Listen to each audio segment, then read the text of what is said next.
and welcome to the Total Soccer Show. I am Daryl Grove, and I am joined by a man who has scored precisely one fewer hat-tricks than Julian Green this week. It's Taylor Rockwell. Hello. Hello. I was about to take issue until you tacked on this week at the end. So yes, Julian Green does have me so far.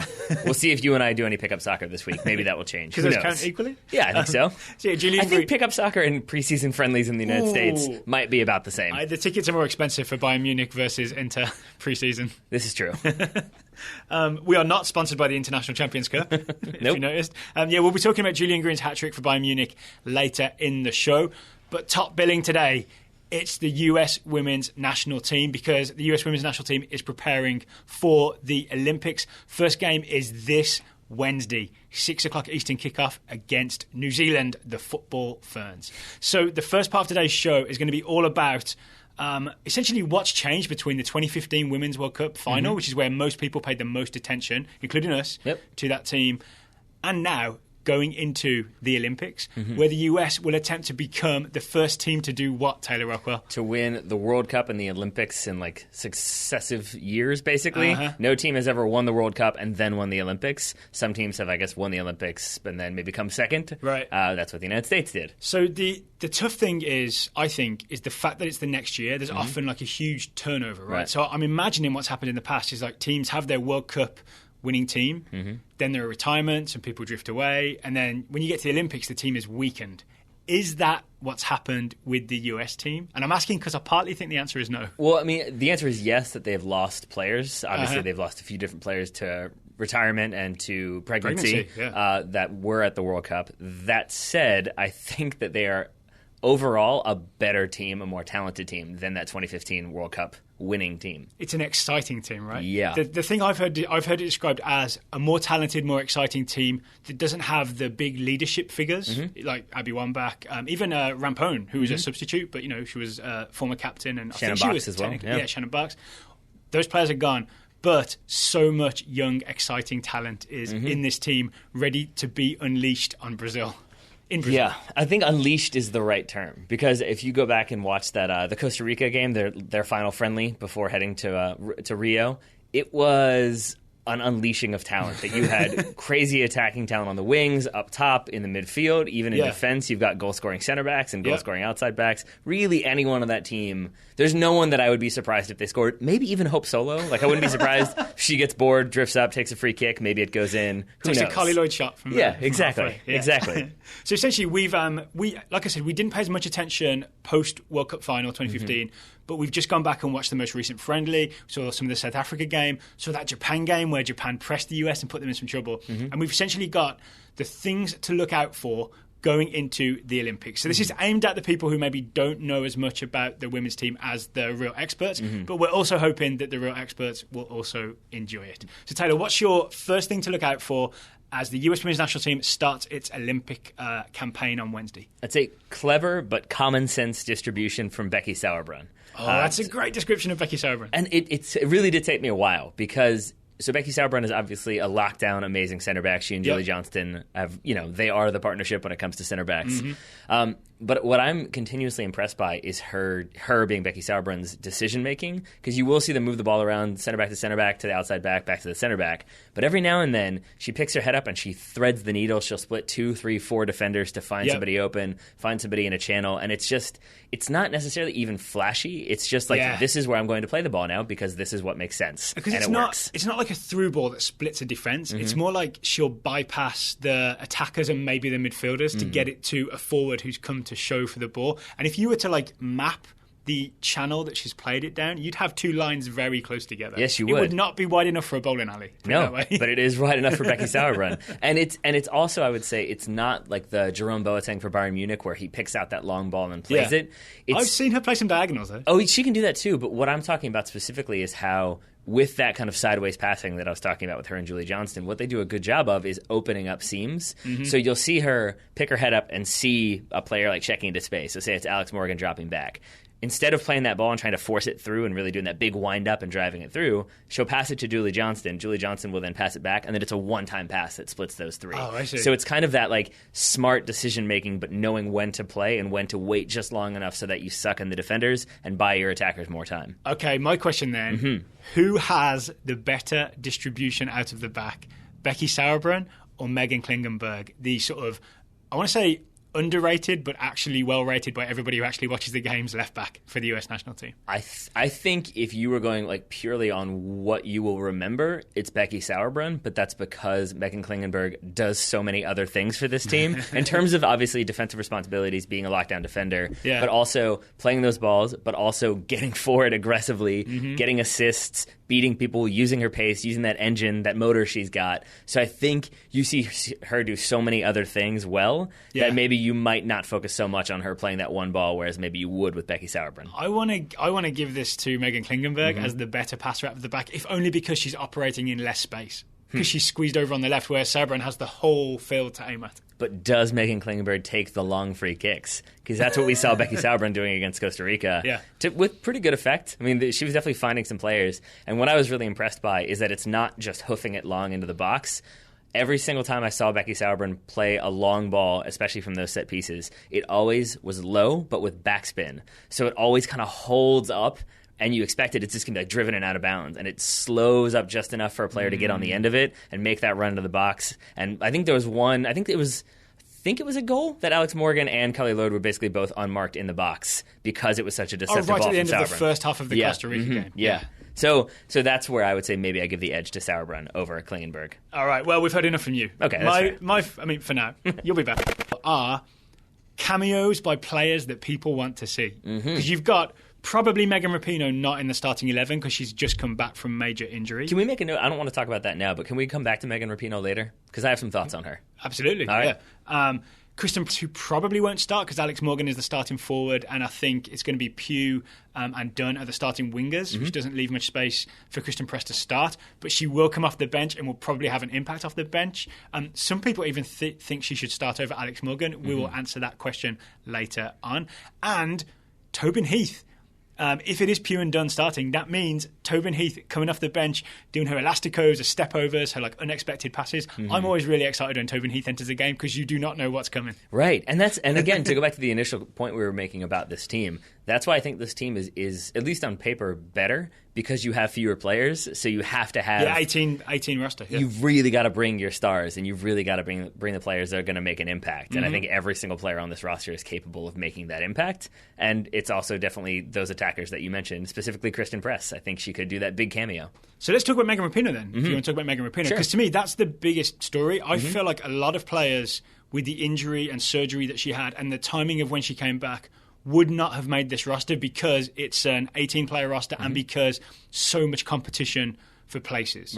Right? So why do you think Rapinoe is there, given the injuries? I think the obvious answer, so tore ACL in December of 2015, has not played since then. They thought maybe she would feature in some of these like send-off games, these last friendlies. She has not. She wasn't even on the bench. We saw the shots of her sitting up there looking frustrated. So all those are reasons why maybe you shouldn't be on the roster. And yet I'm happy to see her there. And I can't even work out in my own head why I'm so happy. Well, so I think it makes sense from a leadership, from that sort of charismatic. If you look at if you see all the social media posts that have been doing the rounds, it's almost always like Megan Rapinoe's face close up because she's the one doing some selfie with people in the back of the car when they're driving to training. And like I think she's that very good camaraderie leadership figure that you need. Is she on the roster because she's awesome? No, I think she's on the roster. Not a bad reason. I think she's on the roster because if she can play, then she's awesome, and if she can't, then she cannot be on the roster anymore. And I have to give credit to Stephanie Yang, who is going to be on the show tomorrow. We're doing an interview with Stephanie Yang. We booked a guest? We have. All right, nice. We have, because she is a very knowledgeable source when it comes to the U.S. women's national team, writing for SB Nation. And one of the things she pointed out was that you have this 18-player roster, and then you have the 4 alternates. And so if you want to include Megan Rapinoe, you basically have to include her in that first roster, and then if she isn't fit enough to play, you can have her deemed medically unfit. She can be pulled out. One of those alternates can then come in. Probably Heather O'Reilly. O'Reilly. But you can't have the reverse. You can't have Heather O'Reilly on the roster, then it turns out Megan Rapinoe is fit, so then you swap them out. Unless Heather O'Reilly is prepared to sort of of injure herself in a sort of nihilist Amy Mann Big Lebowski style. In the anyone playing for Sir Alex Ferguson way. Like, oh, you have an international friendly? Maybe you don't anymore. And it does sound like a lot of different people have theorized that maybe Jill Ellis is doing a good job of keeping her cards close to the chest and has some tricks up her sleeve. Maybe Megan Rapinoe is one of them, where she is sort of makes you think that, oh, there's this big player who's in there that maybe she's going to spring her on New Zealand in that first game. Yeah. And maybe there's a distinct possibility that she's just bringing her in order to switch her out at some point in the tournament. There's also that if she is healthy enough to play even 10 minutes, she is a different look and gives a different look to the team than, and we'll talk about Mallory Pugh and Crystal Dunn later, they offer like pace and aggression down the wings, right, and directness. Megan Rapinoe is much slower. She does slow the game down, right? She is not like hurrying to dribble past people in the same way. And she offers a sort of quality of delivery that even Dunn and Pugh can't offer. Like, she's like the David Beckham of crossing balls for this US women's national team. Yeah. I agree. So even just to come on last 10 minutes, take some set pieces if the US is desperate for a goal, it's a weapon worth having in your... I was going to say tool bag, but that's mixing two metaphors. Yeah. Your weapon bag? Yeah, I think most people might agree with you. Heather O'Reilly probably doesn't, but everybody else maybe does. Anything else to say before I move on to my next thing to look out for? What's the next thing to look out for, Well, you talked about Megan Rapinoe, and I think it continues to fit here. I want to talk about how there is a distinct possibility we are going to see some master set piece theater from this U.S. women's national team. Please explain what master set piece theater is Sure, for new listeners. It's when you have a set piece goal that you go back and look, and it is clearly a designed set piece where everybody executes perfectly, and you end up with a goal or a very good chance. And it's on PBS Sunday nights? Exactly. And we went back and looked at, in the 2015 World Cup, in the final against Japan, Carly Lloyd scores a goal from one of these, and it's Megan Rapinoe taking that corner. It's a low, driven corner across the box, and if you watch it, Carly Lloyd starts her sprint in before the ball is played. She comes from deep. She knows exactly where that ball... Exactly. 70s, maybe even 8. But she knows where that ball is going to be because they've practiced it so many times. And in the game against Costa Rica, you had Mallory Pugh taking the set pieces, or the corner kicks, trying to find the head of Julie Johnston. And I think Jill Ellis... She's kind of basic, right? Yeah. And Jill Ellis was asked about this and essentially said, like, we are not doing any of the set pieces we're going to do in Brazil. So she's... Some sneaky set pieces. Again, there's gamesmanship. And so you might see Megan Rapinoe brought in for that reason. That maybe if you go into extra time or overtime, that you need a crafty player who can do those long balls, who can do those set pieces. But I think we're going to see a lot of that, regardless of whether or not Megan Rapinoe is on the field. I am irrationally excited for this sort of set piece masterclass that we're going to have a surprise unveiling at the Olympics for the US Women's National Team. Yeah, and if there's one thing we've seen from this team, it's the ability to play really smart balls and to kind of have faith that your teammate can get to it. Yeah. Because there have been times, like in the Japan game, I think, when Japan were pressing, there was a little bit maybe of some long ball merchant coming into play. Well, no, there was the US trying to pass out of the back and getting caught. Right. But eventually it was Crystal Dunn just like chipped a ball down the channel, which normally it would have just gone out of play, but Mallory Pugh was fast enough to get there. And that happened against Costa Rica a couple different times as well, where they would just play long balls, and I thought, oh, there's no way they're Crystal Dunn and Mallory Pugh are super fast. Yeah. And so... I mean, there's a thing, right? When you've got teammates who are that fast and you know they're that fast, is it a long ball or is it a through ball? Exactly. Right? Yeah, it goes either way. So I could just see some crafty plays all over the pitch for the U.S. women. Speaking of, one thing I've got to look out for here is tactical lies. Ooh, interesting. So the US formation has been described multiple now I see what you've ways. done here. Yeah. And when you see it listed on the US Soccer website, or even what you'll see up on the screen on NBC Sports, will not necessarily match what you see on the field. I've seen it described as a 4-3-3. I've seen it described as a 4-2-3-1. But essentially, when you watch, it suddenly can look very much like a flat 4-4-2 in many ways. Yeah, I mean, that's what it was against Costa Rica, I would argue. You had Carly Lloyd a lot of times in a more advanced position than Alex Morgan. If you didn't know any of these players and you watch this game, and it's the only game you'd ever seen from this team, you would say that Carly Lloyd was basically a centre forward and she was partnering Alex Morgan, if you'd seen that Costa Rica game. Yes. But on the team sheet, at least, Carly Lloyd is a central midfielder. Yeah. And maybe it has to do with the players that were available for that final friendly, that you didn't have maybe a center midfielder like Morgan Bryan, who, if she comes in, maybe you revert back. You do the 4-2-3-1. Yeah, and you know why? Because we talked about that Women's World Cup final. This is the eventual shape that the US ended up playing. Right.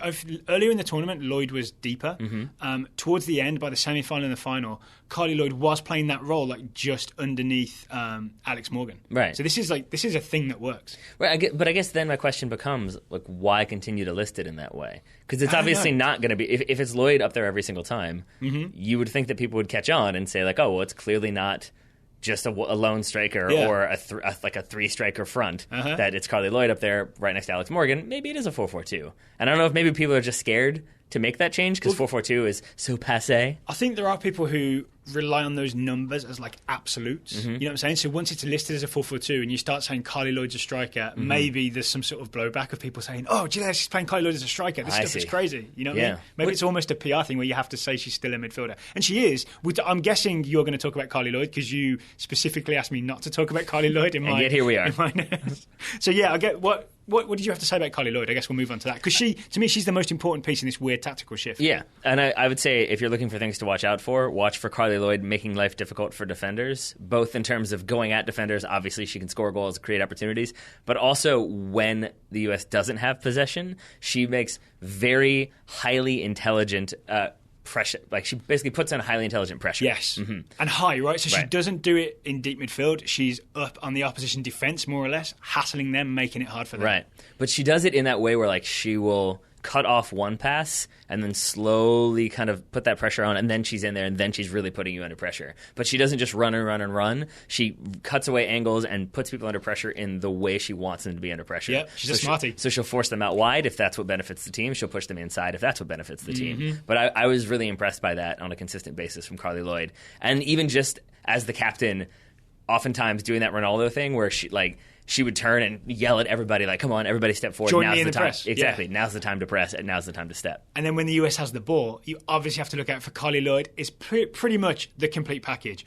She's got the tricks. I've seen her like pull off some serious tricks where she just fake to go one way and go the other way. Not like highlight reel tricks, but if it falls on opposition defender, it's a trick. Even if it's not 5 step overs. She is, with all of the talent on this US team, I think the player that is probably going to be the most fouled and probably the most viciously fouled. Not necessarily because other teams are mean, but because I think she scares people. Yeah. I think she has that level of ability and that level of reputation that I think teams are like, oh, she's coming at me, and then like just kind of fly into a challenge because they don't know what else to do. Scoring a hat-trick in a World Cup final will do that for you. Yeah, a little bit. Because she'll use that bit of skill to open up some space, and then when you see her hit a through ball, I want to say she's the best in the world.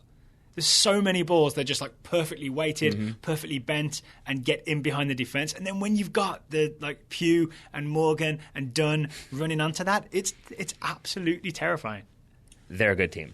They're a very good team. And just think of this. She is a number 10. We talked about Unleashed before. She's a number 10 who doesn't have to go backwards. She can stay high in pressure, and then when the US attacks, she's already high up there. And the US is going to have a lot of the ball as well. This could be... I'd say this could be her tournament, as if she's never had a tournament that's her tournament. Right. This could be another one of her tournaments. This could be, her third straight tournament, yeah. Well, I guess the USA's third straight tournament. Definitely her second straight tournament. So... the other thing that I think you got to look out for is there are 2 midfield spots behind Carly Lloyd, and there are 3 players vying for those spots. It's true. Right? So you've got Ali Long, Morgan Bryan, and Lindsay Horan. Only 2 of those players can start, and yet all 3 kind of deserve to. This is the terrible thing with the US Women's National Team. There are too many good players.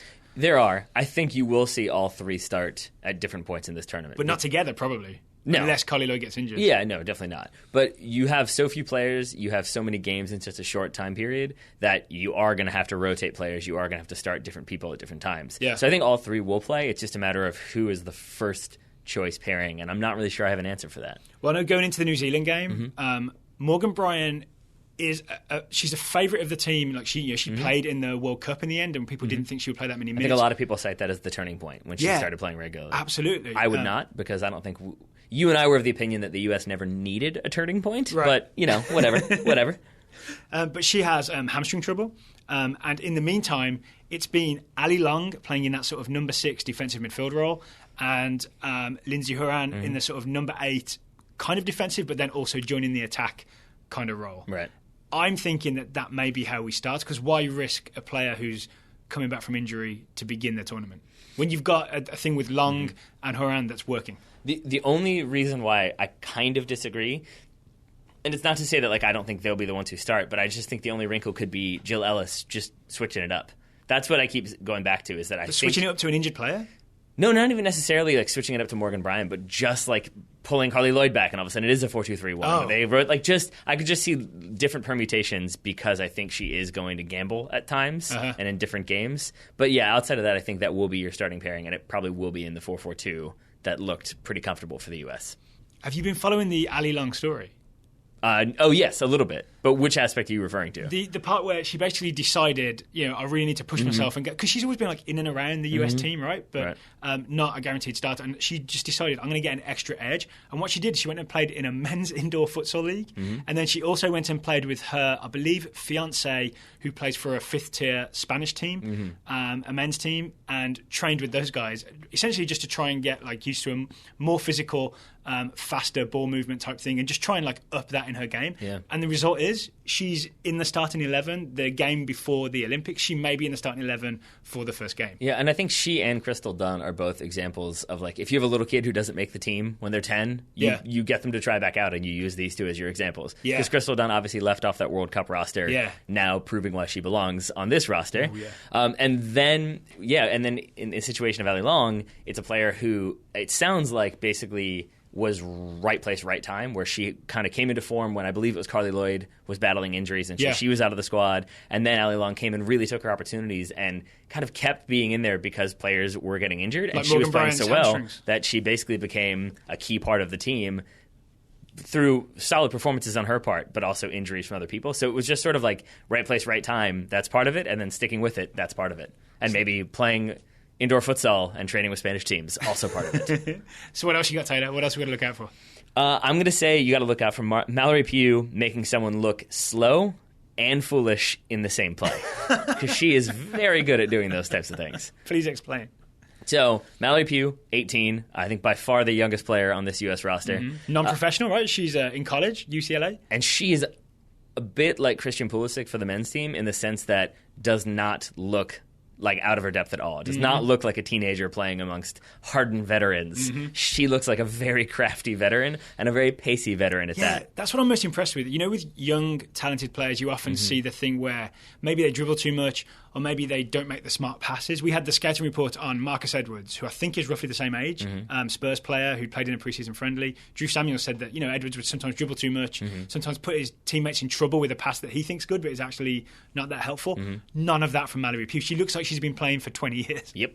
She does. Well, actually, maybe that's a bit strong, but she looks like she's been playing regularly, and she has that veteran head. And she looks like, having never spoken to her, having not read interviews with her, she looks like the type of player who doesn't have an ego on her, but also has that mentality of this is where I belong. Yeah. So it's not that I've made the national team and now I'll pay my dues, and she's come in and is this is where I should be playing, so I'm going to play like I belong here. And she does, because you see her beating people with pace, you see her beating people with skill, but you also see her doing that from a defensive standpoint, which blows my mind. I've seen her pick some pockets. She will dispossess people, and then she's off. That's a scary thing. And can get on the end of a ball over the top that looks like it's going out of bounds, can score from a ridiculously tight angle because she reads the goalkeeper's positioning really well. So she has that ability to be electrifying in moments when maybe you don't see that coming. When it's, they're passing the ball out of the back and they're being a little bit slow, and all of a sudden Mallory Pugh streaks in, pokes the ball away, and then she's off to the races. And the thing is, she looks equally good going outside to cross or to play a low ball in, or coming inside to shoot. Yep. So if you're a fullback having that run at you, you're sort of oh no, which one is going to happen? So we're both going to go on a limb and say that we think Mallory Pugh is good. Yes. Okay, cool. Making sure. But don't sleep on the other side, where Crystal Dunn. I think people would be talking more about Crystal Dunn if Mallory Pugh wasn't there, if that makes sense, because she's the player that missed out on the World Cup, like you said. Now she's in there. But she offers, from what I've seen, more or less the same thing, right? A lot of smarts, a lot of pace, a lot of attacking intent. And one of my favourite things is seeing them sort of almost bypass Alex Morgan or Kristen Press and cross to each other. Because when one goes down the wing, the other one tucks inside and is there to be an extra centre forward in a way. I have to say, unrelated to that, I like that she's color coordinated, because she got the black hair with the red dye on the back, and then when she's wearing that the black jersey with the red and blue on the shoulders, jersey, it all looks very intentional. It looks very well matched. I like it. Not too matchy, mind you, but just enough. I am not sure what jersey the US team will be wearing, because I know there's a special Olympic jersey being introduced as well. I would say maybe wearing black in the Brazil heat is not the best decision. So who knows? Who knows what they'll be wearing? But either way, Crystal Dunn will be wearing it and wearing it well while terrifying opposition defenses. One thing I think people should look out for is Lindsey Horan in midfield. We talked about Ali Long a bit more earlier. Lindsey Horan might be the midfield partner. When she comes forward or when she has the ball, be prepared for some heart-stopping slaloms. Yep. She will just start dribbling left and right and wind her way through people. And it always looks like this is not a good idea. What are you doing? And then she comes out the other side. She still has the ball and two people have been beat. Yeah. Yeah, I absolutely agree with that, where it never seems, I shouldn't say never, but frequently seems like she hasn't quite made up her mind what she's going to do when she starts that slalom. Is that the trick? And then it's just like freestyle jazz, baby. Is that like a magician like misdirecting you? Like it's pretending that he doesn't know what he's doing? Have you ever seen a magician perform like that where they pretend that they don't know what they're doing and they'll deliberately mess up the first two tricks? Yeah. But then they'll be like, haha, it was here all along. I have. My answer is no. I think it's that she is actively trying to beat a player. Yeah. But because teams are like a lot of times I've seen teams playing that 4-2-3-1 and putting those numbers in the middle. So when she gets past that one opposition midfielder, there's usually another one coming in. Yeah. And so it sort of becomes a necessary slalom of like, oh, there's another one. Oh, there's another one. And now I'm clear. All right, we were doing 5 each, Taylor. You got one more. Do I? Yeah. Then I'm going to say I have 2 left on my paper. I'm going to go with one. I'm going to combine them. I'm going to say that watch for increased rumors about Jill Ellis getting a job in men's soccer because I think this U.S. women's team is going to crush their opponents. And I will knock on wood if you'd like, but I think this is going to be a tournament that the United States dominates from start to finish. Yes. There's a scary pride comes before fall and all that stuff. Absolutely. But it's a World Cup winning team that has had transition. We talked about it. But they've had lots and lots of friendlies together. They're basically in the middle of their season, in the middle of their domestic league, which can be bad, but I think it's players now that like kind of know how to rest themselves. Jill Ellis knows how to rotate the squad. You don't see any signs of disharmony. You don't see any real vulnerabilities. I mean, yes, there's some questions about like Lindsey Horan, for example, playing midfield and having defensive responsibilities when she's a natural striker. But generally speaking, I just think you have so many different options all over the field that I just think this team is going to be amazing to watch, and eventually it's got to be Jill Ellis who gets the credit for knowing how to utilize those players. And with vacancies here and there in MLS and in other leagues, maybe you start to see a rumor or two. Maybe you see them in the A-League. Who knows? She said increased rumors. Does that mean there are rumors already? I mean, I think I saw would some she like... be interested? Wouldn't she rather have the U.S. women's national team job? Isn't that... Well, 2 things. The first is I think I've seen it more like mooted in like, here are 5 candidates for the Seattle job, for example. And I think it's more like people who could be interesting, and she is one of them for the Seattle vacancy. In regards to the U.S. national team... It doesn't mean Garth Lagerway's thinking about it, right? That just means someone wrote an article somewhere and it was smart to include. All right, then I'll say a solid rumor, put it that way. And no, it's not to say that like coaching a men's team is any more prestigious than coaching the U.S. women's national team. It's probably better paying. It's going to pay more. Yeah. It's obviously a historic position. If you can get a first-team head coaching job, it's a big deal. Kudos for not saying an historic. I wouldn't do that to you. But you also have to wonder, you kind of reach that point where Jill Ellis will have won the World Cup. She will have won the Olympics if they win the Olympics. The U.S. will basically be, at this point, have kind of done what Spain did, where they won the Euros, won the World Cup, won the Euros, to win the Olympics, the Women's World Cup, and then the Olympics again. I know Jill Ellis, she didn't win the 2000...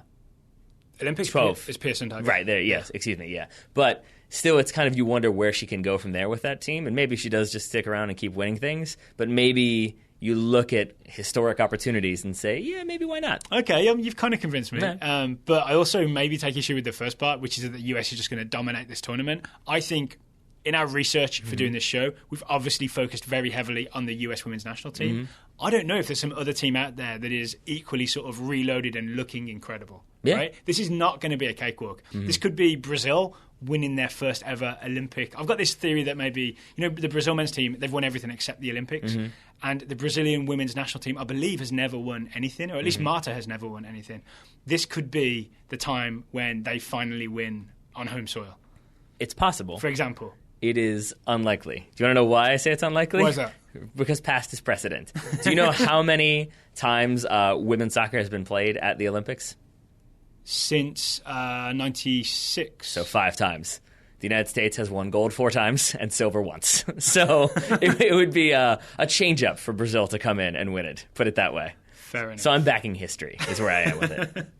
All right, my final thing to look out for, and this is for all games, but also especially in the first game against New Zealand, US risk-taking. Mm-hmm. So we talked about this US women's national team plays a high press.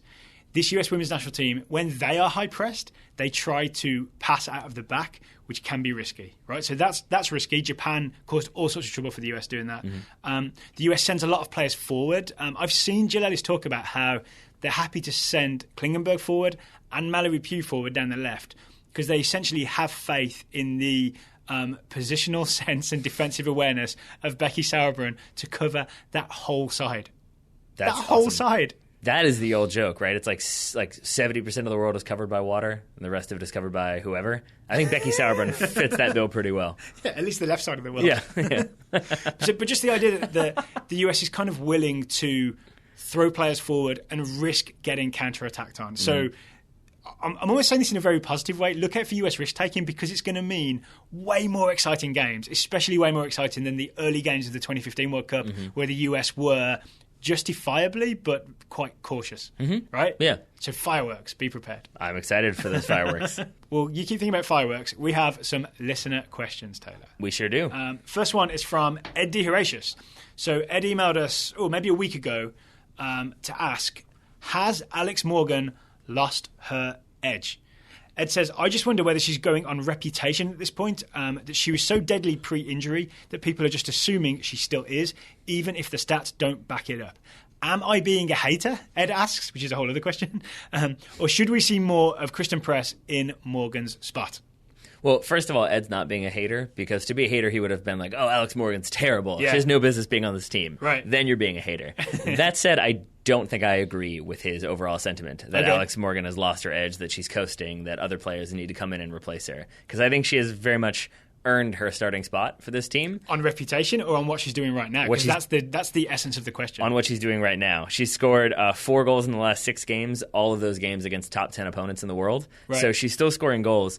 But I think the biggest thing is with no Abby Wambach there anymore, she's had to change her role. And I think that's what it is, that her game isn't based on explosive speed and high jumping anymore. That's still obviously part of it. Got it, yeah. She's still got it, but I think she's diversified her performances. She's changed the way she plays. So as we talked about with how much attacking talent is in this team, she's not necessarily the one who has to get the goals. Now, maybe there will be the time when she does, and that will be a time when we can have that debate about who would you rather have in front of a goal when you've got to get one, Alex Morgan or Kristen Press. But for what she does off the ball, for the runs she makes, the way she splits defenses, plays through balls, can still get on the end of a ball, can still get shots, she's a much more varied attacker, and I think that's what the U.S. needs in this tournament. And I think that Costa Rica game is excellent evidence.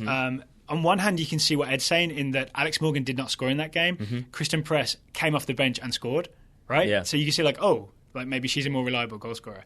But on the other hand, Alex Morgan assisted both of the first 2 goals, right? Yeah. She had for the second goal, she was the one that it looks like Mallory Pugh has just got herself out of a tight spot on the wing, but it's actually Alex Morgan getting Mallory Pugh out of a tight spot by playing that ball for her to run onto and score. Right. And I think the goal before, I think Morgan doesn't have the direct assist, but she provides it to Klingenberg down the line. So she connects all those other attacking players. She connects them, and it's maybe more of a connecting role than just a pure finishing role. And in that within the done goal, the first goal, when Klingenberg plays it across, part of it, though, is that Alex Morgan vacates space, and she pulls a defender with her. Because I'd say Carly Lloyd is probably the player that opponents would most fear, but outside of her, it's probably Alex Morgan. Yeah. And if you're a defender looking around for someone to mark and you see Alex Morgan unmarked, you are going to scramble to get to her. And I think she knows how to use that to her advantage and how to move away and draw a defender with her, because you have all those other players who can then come into that space and get a shot off. And that's almost literally, not actually literally, next level skill. Because when you are the player that everyone's like excited about and you're producing, it's great. But then when you're the player that's been like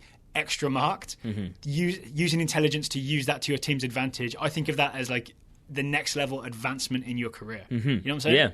Yeah. I guess you're saying the same thing, right? Yeah. We essentially agree on this. And I think it's if anything, I think it's smarter from her, because when you see the player who, I mean, again, we're talking about, what's she, 27, 28? Like, it's still not even. Yeah, it's like, it's still not even at a point where she's like, 35 and, can she still run or anything like that? Yeah. And so it's nice to see a player who is recognizing that they're transitioning into a different period in their career and thus changes the way they play to suit that transition. Yeah. It makes a lot more sense to me than just persisting in something that might not necessarily be working. Yeah.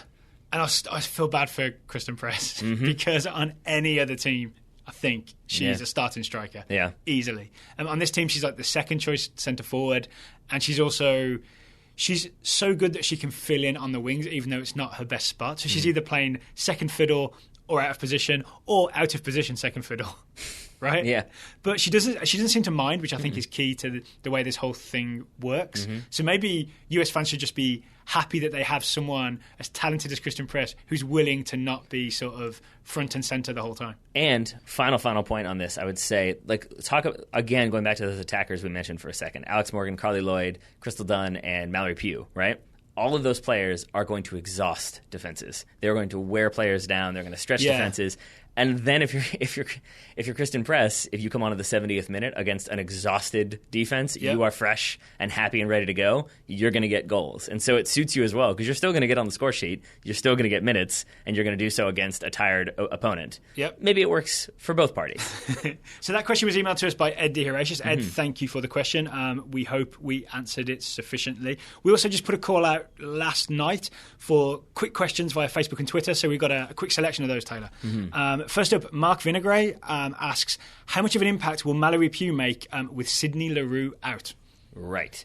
I'm going to say a big one. She will make a big impact. We've already much an impact, yeah. And it's worth noting here, to go back to our 2015 World Cup preview for a second, I believe it was you who predicted that Sydney Leroux would become a household name and would establish herself as a regular starter. Yeah. And if you're comparing Mallory Pugh to that performance from Sydney Leroux, which is not what happened, she will have a bigger impact. But I think she will because she offers the U.S. different things in Sydney Leroux, and she can play in different positions. I think she's more likely to have a greater impact across the field. But maybe, just maybe, Sydney Leroux will have a bigger impact in the future. Yep.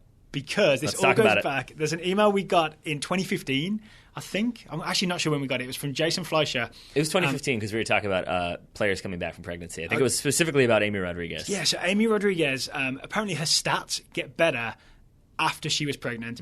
Jason Fleischer emailed us and says there is a theory. It's not 100% proven. It's not scientifically proven, right? But there's a theory of maternal chimerish. Is that how you pronounce it? Or microchimerism. Yeah. Which essentially says that when you're pregnant, your baby has stem cells which are sort of dispersed throughout your body, and they sort of sometimes attach themselves to organs or muscles and sort of repair injuries. It essentially makes you stronger in the long term. And for example, there was, I think, a Dutch study where they studied the bodies of 26 women who died in pregnancy, so that's not ideal, but it leads to great so they were then able to study organs and exactly. brain yeah, okay. And it showed all 26 women, I think, were carrying boys, and all 26 women then had Y chromosome material in their vital organs. Why is that? Because that's evidence that those chromosomes have distributed around. Exactly, and then attached and basically. So maybe it explains how after pregnancy some players come back. Maybe it's a mental aspect as well. It certainly is a mental aspect as well.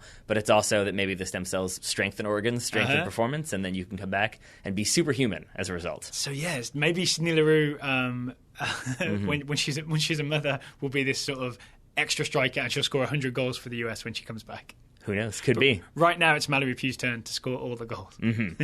Next question comes from Clayton Diaz. Clayton says, do the women's team face similar travel/weather hurdles that the men faced in 2014? Because the World Cup was in Brazil and now the Olympics in Brazil. And the answer is yes, but no. No, but yes. Yeah, that's correct. Yeah. So I have here that they're playing the first two games against New Zealand and France in Belo Horizonte. Yes. And then the third game in Manaus. And I learned from our ESPN commentators how to pronounce that one. And Horizonte becomes Belo Horizonte. I don't even know. Right. I don't know how you do it, but I'm not even going to try. I'm just throwing it out there that we are aware that it's not Horizonte, but we're not going to go with the Portuguese pronunciation. Oh, I am now. So, the first two games are in the same place, Belo Horizonte. After that, you have to travel an awful long way. I think it's over 1,000 miles. It goes from the almost extreme southeast to the almost extreme northwest to get to Manaus. It's also much hotter in Manaus. And is in a rainforest. And I think it was Manaus was the one where they had like flooding and you could only get to the stadium by boat. And like there was a lot of problems in the 2014 World Cup with Manaus. And then after that, if they win the group, they have to go to Brasilia. But the big thing to me is there's a slightly less travel, but there are fewer days between games. So you get so the first game is on the 3rd. Second game is on Saturday the 6th. Third game is on Tuesday the 9th. That means you get you play the game, then the next day you travel, then the next day you rest / prepare, then the day after that there's a game. So it's a fast turnaround. Rotation. With an 18-player squad is rough, right? Yep. So I'd say I probably will end up being less distance covered because you stay in Belo Horizonte for 2 games, but it's still more distance covered over a smaller period of time. That makes sense. All right. We have another question from This, That, and a Third. With a Twitter name. Yeah, I figured. With the high turnover on the squad, what newcomer are you most excited to see in Rio? The answer is Mallory Pugh, followed by Crystal Dunn. Moving on. Well, also Ali Long, because of the story. But yeah. Yeah. Right. And then maybe Lindsay Horan a little bit. Oh yeah, I keep forgetting that she's not from the old squad. Yeah, she's not. Definitely. Yeah. Especially when you think the thing about Lindsay Horan is when you think about there was a lot of press around her.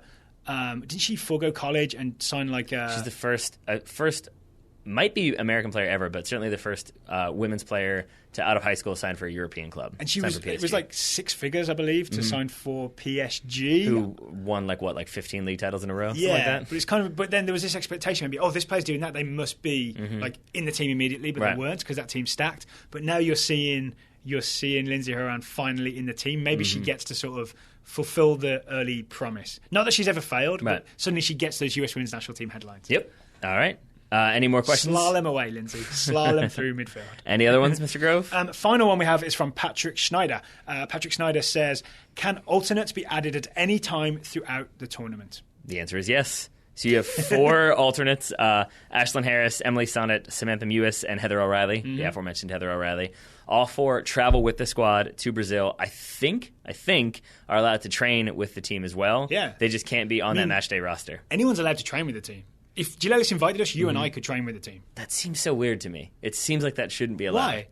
Because if you're going to do that, then not specifically you and me. I mean anyone. Right? Oh yeah, no, but I mean it makes sense almost to me to be like, well, then have 22 player rosters and have a game day roster of 18, and that's the rule that like you just have to leave 4 players out. Right. Because I guess otherwise it's like if you have 18, you have 18. It doesn't make sense to me that you can have like 18 and then like 4 more. It seems like it gives certain teams a competitive advantage, and especially certain teams that have the money to send 4 players extra, because some federations don't. That's what I heard. I listened to the Mixed Zone podcast with Jen Cooper and Richard Farley, and I think Jen Cooper was talking about how I can't remember the team she named, but they only took 2 because it cost more money. You got to fly people over there. You got to put them up in a hotel. Yeah. So it just seems a little strange that you can have those players in there, because it's certainly Taylor, gold is expensive.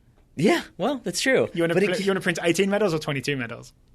I kind of didn't think about that. Maybe that is actually a possibility. But do you know what I mean? That like it doesn't seem fair that you could have. And speaking as a U.S. fan, I'm saying this doesn't seem fair that you could have those 4 players in there every single day, practicing, training, doing all the training, knowing exactly what they're supposed to be doing if and when they get called in, versus a team that has to fly a player in because their starting center back got hurt and they need a new one. Yeah. And that player hasn't been training, hasn't been with the team, doesn't know what they're doing, and then that's their choice not to take him, right? I suppose. Yeah. It just seems like maybe there should be a bit stricter regulation on that one. Issues of fairness and regulations aside, and the situation is that those alternates can be added at any time during the tournament, even sort of the day before the gold medal game.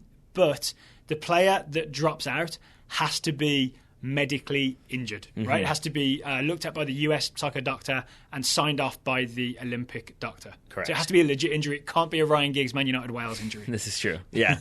Yeah, it can't be like a stub toe either. Right. I think it's got to be pretty severe. But you mentioned Rapinoe earlier. That seems like the one, right, for the US, that if it turns out she isn't quite fit enough, I feel like it would be easier to get her signed off as injured, right? Yeah, and I've seen little things here and there where like I think she pulled out one of the friendlies with like a thigh strain or a quadricep strain, and I wonder if maybe that's part of it too. Is like you start floating those stories of like, oh, she's a little bit hurt here. We're not sure what's going to happen, and that way you have that background to be like, yep, it was her legs. She can't run anymore. It was her legs. Yep. I imagine that the doctor's report will be much more complicated. Leg hurt. Type of injury, it was her legs. Oh man, I forget who it was, and former co-host Albert is going to kill me. It might have been I can't remember who it was, but it was a basketball player from Petersburg, a very famous basketball player from Petersburg, who played on a broken foot and told his coach that it was broken by saying foot broke. I'm sure somebody out there will know that one. I apologize. It's not inaccurate. yeah. Foot broke. So that first game, once again, is US Women's National Team versus New Zealand. It is this Wednesday, August the 3rd. It is a 6 p.m. Eastern kickoff, and you can see it on NBC Sports. Let's talk a little bit about that first game. Okay. It's quite hard to find footage of the football ferns, the New Zealand women's team. I know they're not one of the best teams in the world. I know they've been described as, quote, feisty. Feisty, scrappy, got to work hard. Yeah. And the best insight I have into them is a Howler podcast. It was The Play with Bobby Warshaw talking to Yael Averbuch, who's sort of on the fringes of the US women's team, and Ali Riley, who has played in NWSL. She doesn't anymore. She plays in Sweden. She's American-born, but she plays for the New Zealand team. So Bobby Warshaw was asking her questions about how New Zealand would approach this game, and Ali Riley was kind of answering, but not giving away too much. Well, it felt a little bit like maybe he had been told beforehand, like, hey, I can't really talk about too much, but I'm happy to come on and talk about things. And so Bobby, knew that. So his questions were sort of always prefaced with, like, no, I know you can't say too much, and I know it's weird to be asking, but what are you guys going to do? Yeah, exactly. And the thing I enjoyed that podcast. So if anyone wants to find it, it's The Play, and you can find it in iTunes. It's a Howler production. The thing that Ali Riley was saying, that was essentially they've seen that the Japan press worked against the US for a good length of time, but she wouldn't say whether they were going all in on that or maybe just going to do it sporadically. Yeah, which makes sense. I'm guessing it's the second one, right? That they're going to try and press the US occasionally, but not the whole time. If you press the US all the time, at some point there's going to be a passing combination and Megan Klingenberg is going to sort of send Mallory Pugh down the wing and you're in trouble. That's what happened against Japan. I mean, they tried to press and then they fell off and then the United States came back. So, yeah, I think you're right that you probably have to press intermittently and then back off and then go at it again at different times. Yeah. So we might see that, but then I think you will see New Zealand bunkering probably a bit more and trying to be, to use the old cliche, defensively well organized, because that's what you have to be against the United States.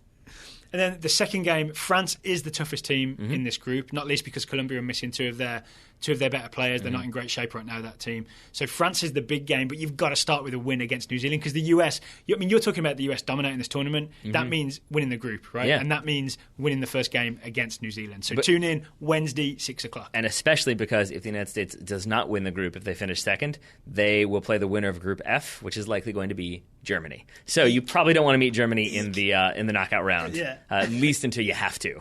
I guess it's also worth just setting up how this tournament, maybe we should have done this at the start, how this tournament works. It's 12 teams, it's 3 groups of 4.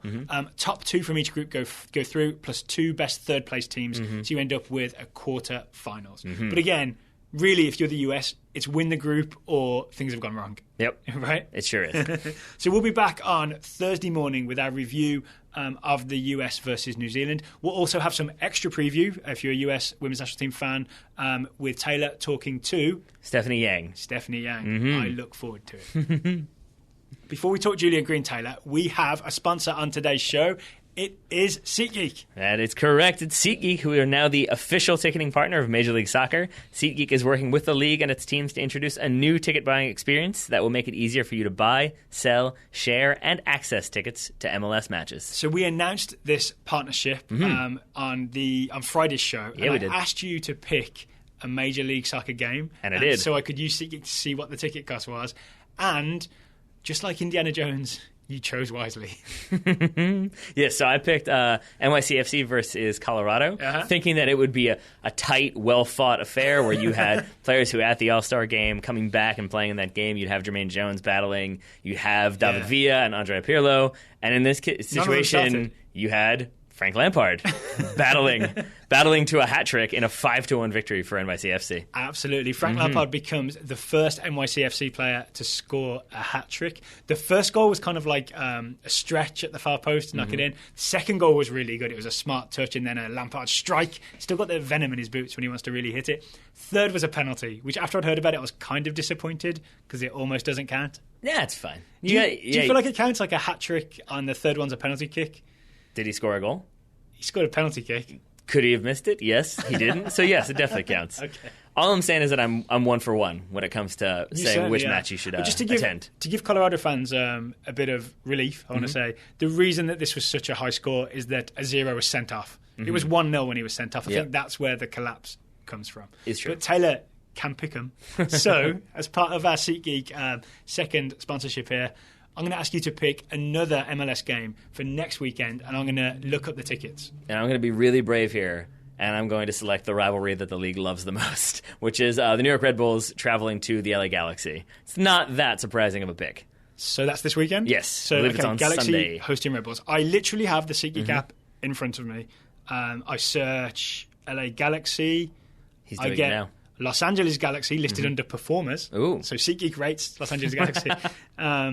August 7th, 6:30 p.m. kickoff. Red Bulls at Los Angeles at the StubHub Center.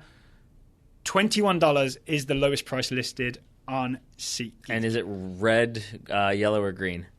I'm green. I'm putting you through all the ringer of SeatGeek, yeah. So if you don't know, here's how SeatGeek works. They sort of aggregate and collect all the online ticket buying information. You get it all in one app. That means if you go to SeatGeek and you look at an event like LA Galaxy hosting the Red Bulls, you see all the best possible ticket prices, and you get this system of green, yellow, red, which is just like the stoplights. Green means it's good, yellow means be careful. And red means where did you get the banana at? Yes. And Second straight time. I've now seen that Mitch Hedberg bit, so there you thank you. You're welcome. And thank you to everybody who spotted it and tweeted and emailed. It meant a lot. It made me happy, I have to admit. So the lowest price for LA Galaxy hosting Red Bulls is $21 right now on SeatGeek, which means if you are a first-time SeatGeek user, you can use the TSS code to go to that game for roughly $1. Yep. Yeah, so to do that, to get your $20 rebate on tickets, download the SeatGeek app, go to the Settings tab and click Add a Promo Code. Enter the promo code TSS. SeatGeek will send you $20 after you've made your first ticket purchase. There you go. Thank you to SeatGeek for sponsoring today's episode. Right, and listeners, download that SeatGeek app and enter the promo code TSS today. It's worth spelling out SeatGeek just in case, maybe. SeatGeek.com. /.app. I don't know how that works. So, Tyler, we've got to talk about Julian Green. Well, let's do it. Yeah, we talked about one hat trick in the form of Frank Lampard. Let's talk about one hat trick in the form of a young American. Young American Julian Green scored a hat trick in Bayern Munich's 4-0 win over Inter. So, I didn't see the whole game. I saw the highlights, and I read some quotes sort of before and after. My question for you is, how excited should we be about Julian Green's hat trick? I mean, obviously it means that we're going to have the Bundesliga battle of Julian Green's Bayern versus Christian Pulisic's Borussia Dortmund. I didn't even think of it that way. Yeah, nor should you, because we won't. Christian Pulisic, I think, will be getting minutes for Dortmund this season. Julian Green might get some minutes for Bayern Munich. I've heard rumors saying that Ancelotti likes Green, that he has him in his plans for the season. But I don't know, a preseason hat trick against an Inter Milan team that has not been doing very well, that has not looked very solid. Right, it was first choice defense, first choice goalkeeper. Who conceded 4 to Arsenal previously. I know. Yeah, or I think 4. It might have been more. I'm not sure.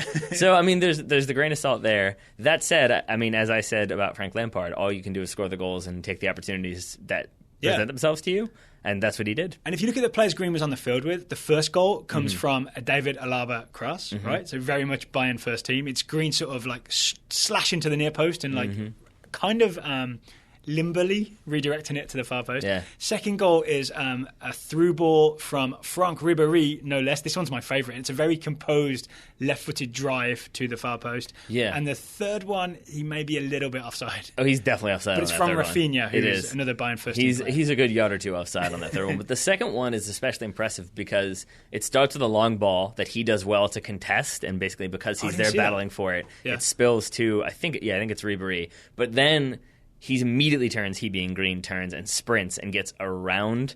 I guess it's Ribéry who then slots him in. And so he easily could have run to the near post. He could have just stuck behind Ribéry and watched. So that he was immediately on his horse maybe speaks to where he is mentally, that he's trying to go for a goal. He's trying to make something happen versus I know I'm getting loaned out, so I'll just wait. He didn't celebrate like a youngster. He celebrated like a guy who this was kind of normal for him to score. And it reminded me of his time with Bayern Munich too. Do you remember when we first became aware of Julian Green possibly becoming an American player? So we watched the highlights of him scoring for Bayern Munich too, and we talked about composure. Like every finish was very composed. He was it was just like that second goal. where he like calmly but firmly puts it into the lower corner. Firmly but fairly. Yeah. But then his celebration isn't like, it's just this kind of like ice cold sort of, that's what I do. First of all, that was an amazing celebration you just did. And I'd like to see you do that more often.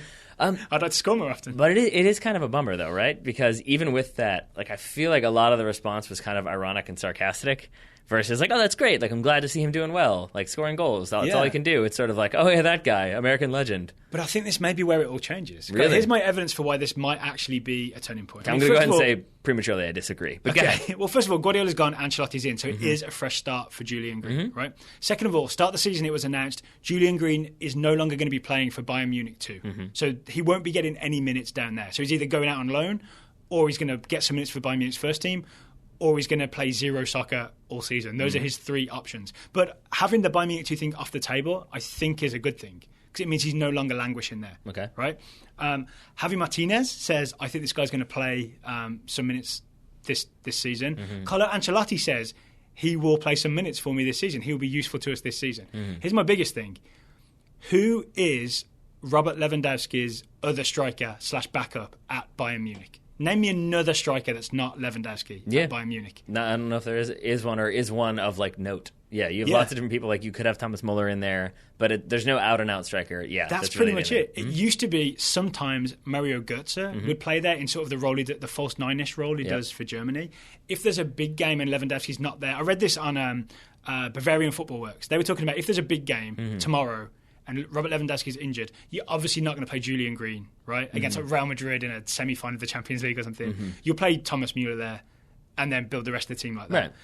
But there are lots of games for Bayern Munich throughout the Bundesliga season where maybe you don't need Robert Lewandowski. Maybe you can give him a rest in that game and you can play Julian Green as your starting forward and still probably beat one of those like mid to lower tier Bundesliga teams. Yeah, and that could well be. I think that would be amazing. That would be completely different to what we've experienced the last 2 years. My cynicism is rooted in whenever you have these preseason tournaments, these preseason friendlies, when big European clubs come to the United States, you always see that like flurry of transfer rumors where Ronaldo or Xabi Alonso or whoever says, like, yeah, I could see MLS in my future. And that's always a question that's been asked in the press conference about, like, what do you think of Major League Soccer? Could you ever see yourself playing here? Where are you going with this? And they're never going to say, like, no, that's not happening. So you always keep your options open. Is Julian Green MLS in this situation? And that's what I wonder, is, like, they know he's American. They know they're being asked by American journalists. So Carlo Ancelotti isn't going to say, like, nah, I don't really have plans for him. He's going to be like, well, you know, Americans are very good at sports and blah, blah, blah. Like I could see that sort of, I could see that diplomatic answer. Yeah. Because, number one, it's preseason. You don't really want to give, like,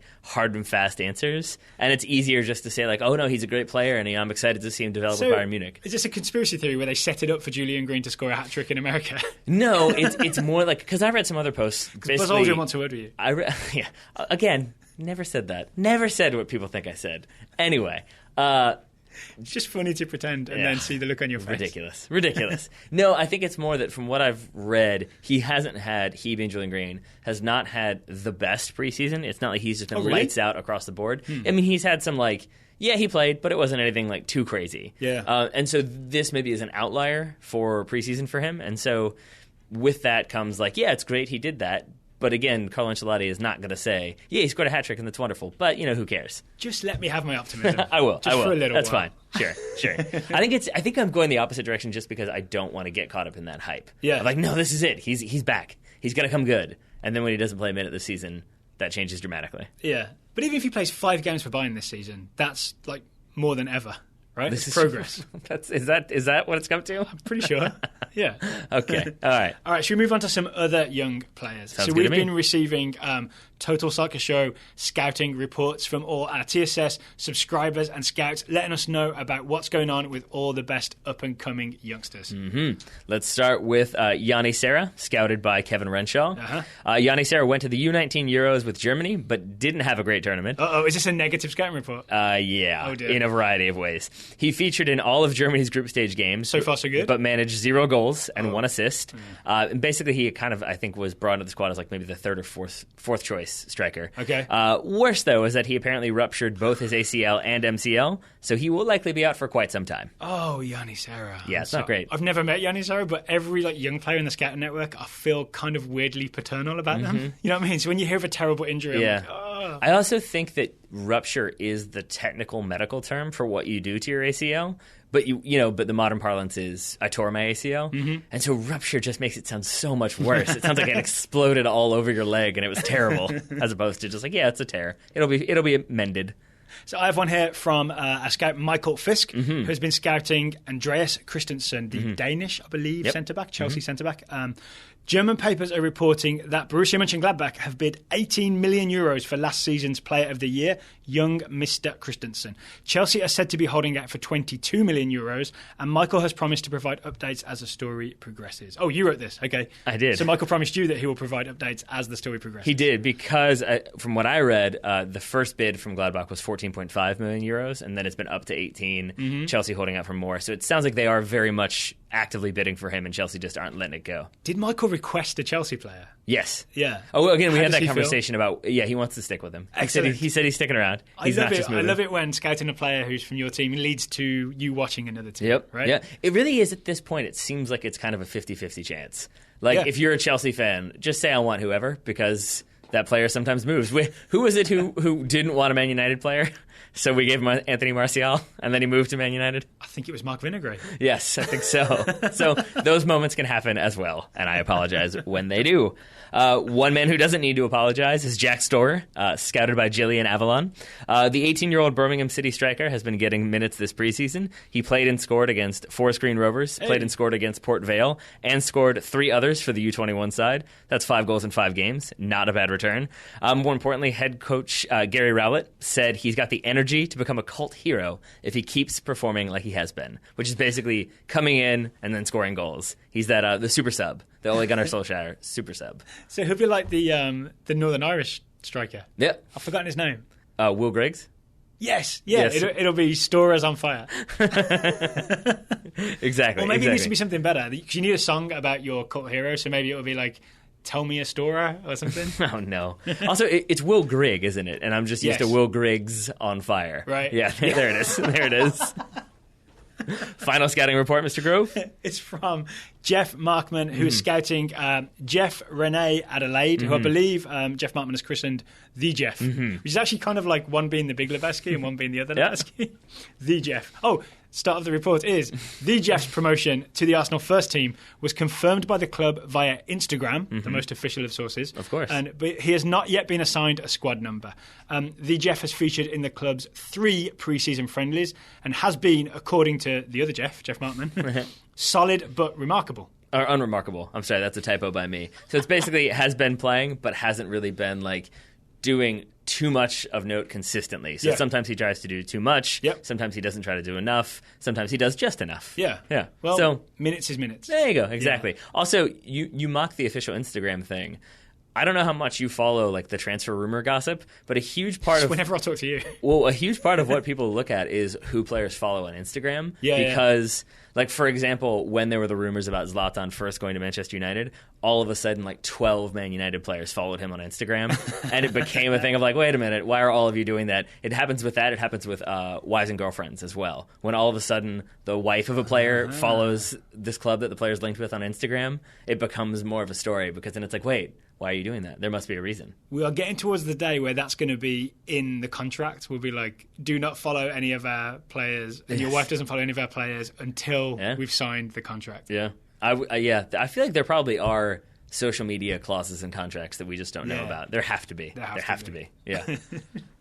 So those are our 4 scouting reports, is that correct? Yes, sir. For today. If you would like to join the Total Soccer Show Scouting Network, you can go to totalsoccershow.com/subscribe. You will financially support the show. That's the reason we can do 5 shows per week, and we'll give you an exciting young player to keep an eye on. Had a question today, Taylor. Can I support the show and not scout a player? And the answer is... yes, you can. Yes, you can. You just do the normal thing, totalsoccershow.com/subscribe, and in the notes, you just say... no scout, please. Yep. No That's scout, all it takes. Yeah. And that is more than fine. It's more than fine. So, that's totalsoccershow.com/subscribe. A reminder that the US women's national team Olympic campaign begins on Wednesday against New Zealand, 6 o'clock Eastern. 2 final things I want to say, Taylor. Shout out to Kirsten and Mike, who were great company on Saturday after the Kickers versus Red Bulls game. Kickers won, 2-1, 94th minute. Shout out to the Kickers for the master set piece, right? if you haven't seen this, Mishu, the kicker's right back, had been taking long throws all day. Mishu back. This is in added time. It's 1-1. Mishu backs up way back like he's going to take a long throw, but then sneakily throws it short to Mike Callahan, who crosses it in, and the Rebels' defence are not ready for it. It ends with Jackson Eske scoring a 93rd minute winner. And the Red Army, the official supporters group of the Richmond Kickers, I saw posted in their Facebook page. Forgive me, I forget who it was, but he posted a screen cap of it. And if you haven't seen it, you being Daryl, I'm assuming most of our listeners have not. All of the Red Bulls defenders are at the near post because they've all come forward to try to head clear that long throw. And there are 5 unmarked Kickers players at the back post because of it. So master set piece theater. Watch that goal to get ready for the U.S. Women's National Team's master set piece theater, and watch that goal to hear Daryl Grove lose his mind a little bit with excitement when that goal goes in. Really? Yeah. You can hear you laughing as you're doing the commentary because you're laughing with excitement while saying the commentary that you should be doing. You held it together. Good job by you. Thank you, I think. And thanks again to Kirsten and Mike, who we met with afterwards, and it was good fun. Also, a shout out to the Highland Rams from Utah. Go Highland Rams. We heard from TSS listener Alex Moa, who says he has got his whole team listening to the Total Soccer Show. So best of luck to the Highland Rams next season. Upcoming season, right? Yeah. Yeah, I think it's, soccer's in the fall? No? Yes. You sound convinced. Soccer's in the spring, I'm pretty sure. Taylor Rockwell, thank you for taking the time to talk to me today. You're right, because their last game was in May. I looked up the schedule. There it is. I think but it changes from state to state, so who knows? But regardless, Daryl Grove, thank you for taking the time to talk to me today. Listeners, thank you for listening. We always appreciate it, and we will be back tomorrow because the Total Soccer Show is 5 days per week. Yarp. Until then.